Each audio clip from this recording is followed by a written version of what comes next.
ಎಲ್ಲ ನನ್ನ ಪ್ರೀತಿಯ ರೈತರಿಗೂ ನಮಸ್ಕಾರ. ಇವತ್ತು ಮಾವಿನ ತೋಟ ಇರ್ತಕ್ಕಂಥ ರೈತರುಗಳಿಗೆ ಒಂದು ಚಿಕ್ಕದಾಗಿರ್ತಕ್ಕಂಥ ಮಾಹಿತಿ ಕೊಡ್ತಾ ಇದ್ದೀನಿ. ಏನಂದರೆ ನೋಡಿ, ಈ ಥರ ಪೀನಟ್ ಸೈಜು ಆಗಿರ್ತಕ್ಕಂಥ ಸೆಟ್ಟಿಂಗ್ ಆಗಿದೆ ಇದು ಆಲ್ಮೋಸ್ಟು. ಸೊ ಈ ಟೈಮಲ್ಲಿ ನೀವು ಸ್ವಲ್ಪ ನೀರನ್ನು ಜಾಸ್ತಿ ಕೊಡಬೇಕಾಗತ್ತೆ.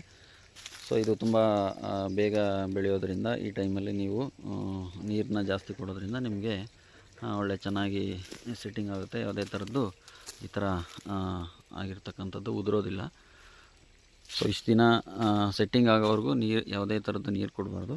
ಇವಾಗ ಡ್ರಿಪ್ ಇರಿಗೇಷನ್ ಮಾಡ್ತಕ್ಕಂಥವ್ರು ಈ ಥರ ಕ್ಲೀನ್ ಮಾಡಿಬಿಟ್ಟು ನೋಡಿ, ಈ ಥರ ವಾಟ್ರನ್ನ ಕೊಡ್ರಿ. ನಿಮ್ಮ ಮಾವಿನ ಗಿಡದಲ್ಲೂ ಒಳ್ಳೆ ಫಸಲು ಬರುತ್ತೆ. ಸೊ ಈ ವರ್ಷ ತುಂಬ ರೇಟ್ ಚೆನ್ನಾಗಿ ಬರುತ್ತೆ ಅಂತ ಹೇಳ್ತಾ ಇದ್ದಾರೆ. ಸುಮಾರು ಜನ ಬಂದು ನೋಡ್ಕೊಂಡು ಹೋಗಿದ್ದಾರೆ ಆಲ್ರೆಡಿ.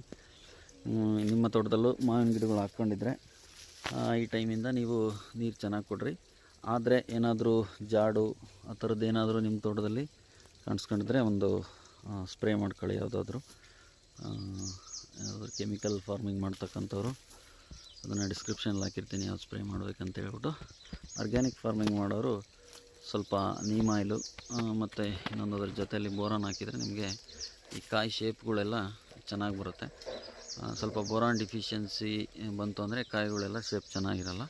ಸೊ ನೋಡ್ಬೋದು ನಮ್ಮ ತೋಟದಲ್ಲಿ ಯಾವ ಥರ ಈ ಥರ ಇದೆ ನೋಡಿ. ಈಗ ಒಂದೊಂದು ಪೀನಟ್ ಸೈಜ್ ಇದೆ, ಒಂದೊಂದು ಗೋಡಂಬಿ ಕ್ಯಾಶನಟ್ ಸೈಜಲ್ಲೂ ಕೂತ್ಕೊಂಡಿದೆ. ಒಳ್ಳೆ ಚೆನ್ನಾಗಿ ಸೆಟ್ಟಿಂಗ್ ಆಗಿದೆ.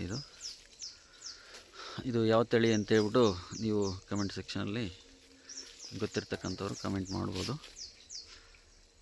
ನೋಡಿ, ಇದು ಯಾವ ತಳಿ ಅಂತ ಹೇಳಿ. ನಿಮ್ಮ ತೋಟದಲ್ಲಿ ಯಾವುದೇ ಥರದ್ದು ಗಿಡಗಳು ಹಾಕಿದ್ದೀರಂತ ನನಗೆ ಕಮೆಂಟ್ ಮಾಡ್ಬೋದು. Thank you.